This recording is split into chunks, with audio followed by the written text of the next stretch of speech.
Oi gente, voltei. Vim contar hoje pra vocês sobre outro caso, sobre John Wayne Gacy, ou mais conhecido como o Pogo, o palhaço assassino. Durante sua infância, ele sofreu abusos físicos pelo pai. O pai dele sempre estava judiando dele, batendo nele e sempre estava fazendo piadas desagradáveis contra ele. Durante a infância dele ainda, ele sofreu abuso sexual por um amigo da família, mas ele nunca chegou a contar isso porque ele tinha medo do que podia acontecer. Durante a adolescência, ele era um aluno muito bom, ele sempre teve notas altas na escola, mas após um tempo ele começou a ter desmaios constantes e as notas dele caíram. O pai dele falou que ele fazia isso para chamar atenção, mas não, realmente aconteceu uma pancada na cabeça dele, então os desmaios era graças a essas pancadas na cabeça. O John chegou a trabalhar em necrotério e ele afirma depois que ele se envolveu em atos de necrofilia pelo menos 2 vezes, e a justificativa dele para isso era que eram apenas coisas mortas e que eles não iam dizer a ninguém, então não tinha problema. Em 1963, o John se formou em administração e logo começou a trabalhar numa loja de calçados, onde ele conheceu a Marilyn Mayer. Ela se tornou esposa dele 9 meses depois que ele a conheceu, e os dois tiveram um primeiro filho que se chamava Michael. No dia do nascimento do filho dos dois, o John saiu para beber e ele falou que a única coisa que ele se lembra é de acordar num quarto de hotel, e que ele lembra também que ele teve uma relação afetiva com um colega de trabalho naquela noite. Nesse mesmo ano, o John, a esposa e o filho se mudaram para outra cidade, e nessa outra cidade ele se tornou gerente de uma das lojas do sogro dele, que, se eu não me engano, era loja de frango frito, alguma coisa assim.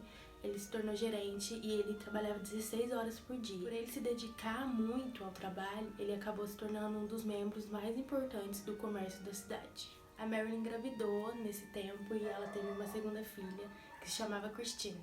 Em 1967, o John chamou o filho de um senador, o Donald, para ir até a casa dele assistir um filme. O Donald concordou e quando chegou lá, ele embriagou o menino e obrigou o menino a fazer sexo oral nele, deu $50 pro menino e ameaçou ele, dizendo que se ele contasse para alguém, ele tinha acesso com os mafiosos de Chicago e que eles iam atrás do Donald.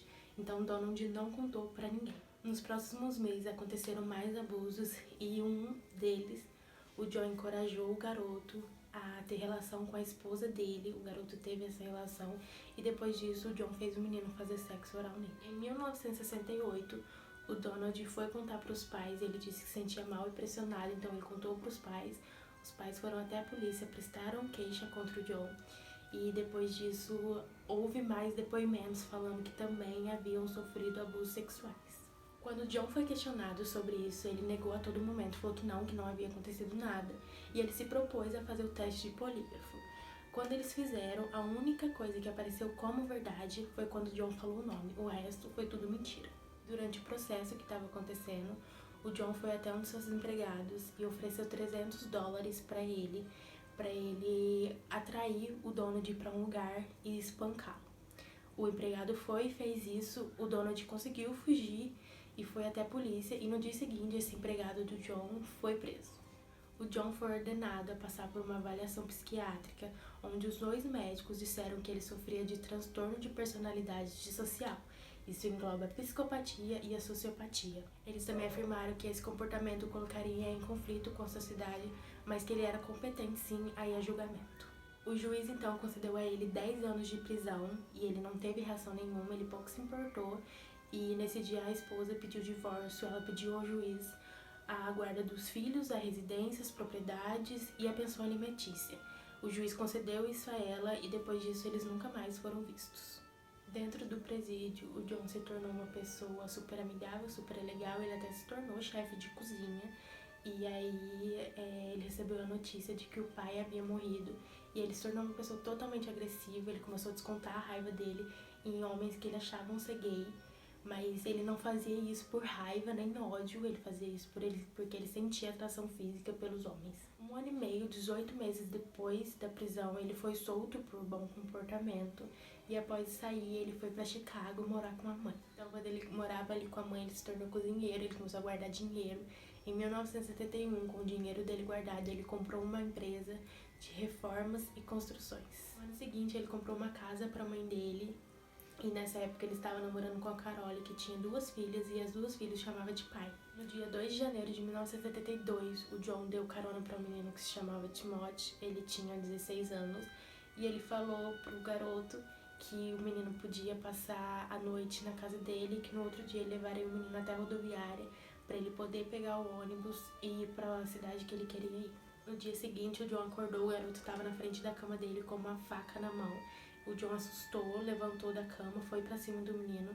O menino levantou as mãos em sinal de rendição e, sem querer, passou a faca no antebraço do John. O John torceu a faca do pulso do garoto, empurrou ele contra a parede e começou a chutar o menino contra o guarda-roupa.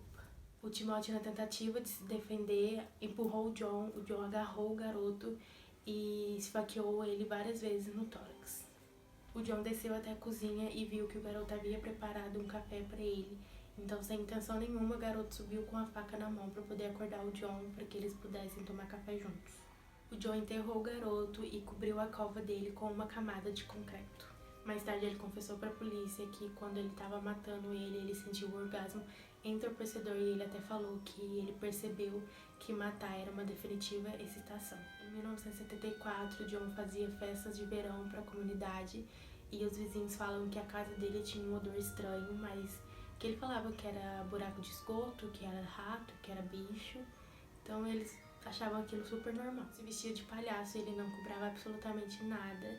E aí, em 1975, ele se tornou membro da Jolly Jokers. O nome dele era Pogo, Palhaço, ou Patches, o Palhaço. Ele fazia suas próprias roupas, ele fazia suas próprias maquiagens, ele ia para festas, eventos, partidos democratas e nas caridades, ele participava das caridades e ele até chegou a atuar em hospital infantil. No mesmo ano, ele assumiu que era bissexual para sua esposa. E aí, no Dia das Mães, após uma relação sexual que os dois tiveram, ele falou para ela que isso nunca mais ia acontecer. E aí, depois disso, ele começou a demorar para chegar em casa, ele não voltava e ele falava que era por conta do trabalho. A esposa começou a notar que ele levava adolescentes até a casa, até o porão, e ela até achou pornografia gay.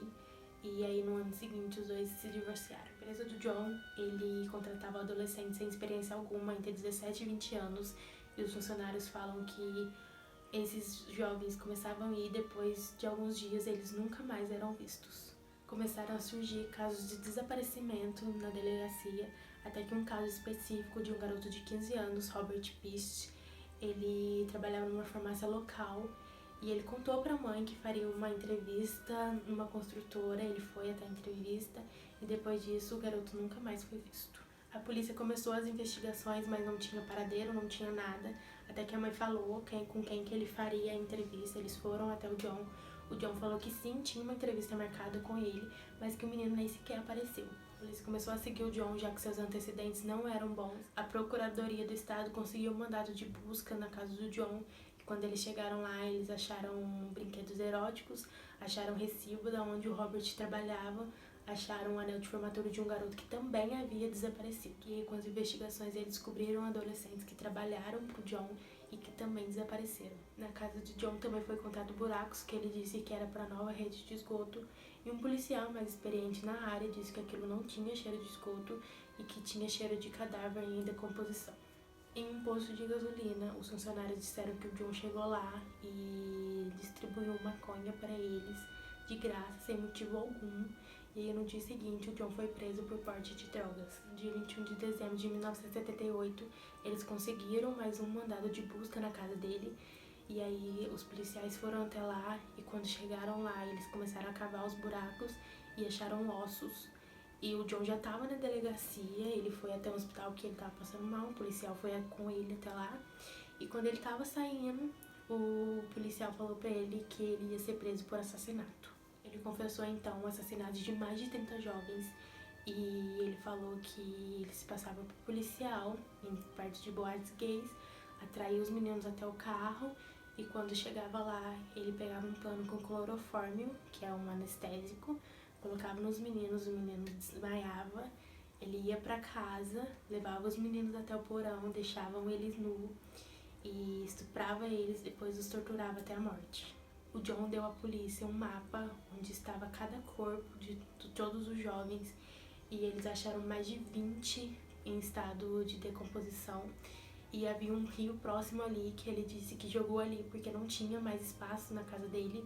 E aí nesse rio acharam Robert Pist. No dia 22 de dezembro de 1978, o John disse à polícia que ele comete assassinato desde 1972 e que ele mentiu dizendo que os garotos que ele pegava eram garotos que fugiam de casa ou eram prostitutos. As vítimas mais novas que eles acharam era Samuel e Michael, os dois tinham 14 anos e o mais velho tinha 21. 6 das vítimas de assassinato do John nunca foram identificadas. Dia 6 de fevereiro de 1980 começou o julgamento, ele foi julgado pelo juiz Lois. A defesa então pediu para que ele passasse por teste psicológico para ver se ele era competente para ir para julgamento. O John tentou convencer então que ele sofria de transtornos de personalidade múltipla. Eles optaram por alegar que ele não era culpado por insanidade mental e eles levaram psiquiatras que já haviam examinado o John para testemunhar a favor dele.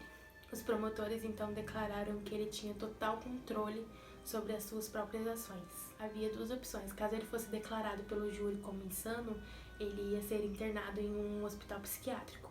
E caso ele fosse declarado são, ele poderia pegar a pena de morte. E aí o Donald, aquele garoto lá de trás, ele testemunhou contra ele e até falou sobre o empregado do John que bateu nele. E ele falou que naquela época ele chegou a não testemunhar porque ele se sentiu incapaz. O Robert Donnelly, ele também testemunhou contra o John e em vários momentos ele estava prestes a desabar. E eles falaram que enquanto ele falava sobre o caso dele, o John estava rindo. Na quinta semana do julgamento, o John escreveu uma carta para o juiz dizendo que ele não havia autorizado que os advogados dissessem que ele era insano e que os advogados não estavam deixando ele testemunhar. Então o juiz disse que ele estava livre, o juiz concedeu isso a ele, disse que ele estava livre, que ele podia testemunhar, só precisava dizer quanto. Os jurados o condenaram culpado de 32 acusações de homicídio e ele também foi culpado por abuso sexual. O John foi condenado à morte por 12 acusações de assassinato. Ele foi transferido para o Centro Correcional de Menard, em Illinois. Ele ficou lá por 14 anos. Durante o período dele lá, ele começou a pintar e muitas das pinturas dele era ele mesmo de palhaço. E algumas dessas pinturas até foram para exposições, foram vendidas. No dia 9 de maio de 1994, ele foi transferido para outro centro correcional em outra cidade, onde ele seria executado. Naquela tarde ele teve um piquenique com a família, ele pediu batata frita, ele pediu frango frito, pediu coca, ele pediu umas coisas. Durante a noite ele rezou com o padre e depois disso ele foi até a câmara de execução, onde ele recebeu 13 injeções letais. Alguns parentes das vítimas estavam lá, eles presenciaram tudo isso e durante todo esse tempo que ele ficou, ele sempre mostrou uma pessoa desumana. Ele sempre tentou provar que ele não era culpado de tudo que ele fez. Então é isso, gente. Esse foi o caso de hoje. Espero muito que vocês tenham gostado. Se vocês gostaram, vocês já sabem. Deixa o like, se inscreva no canal, compartilhe para quem vocês quiserem.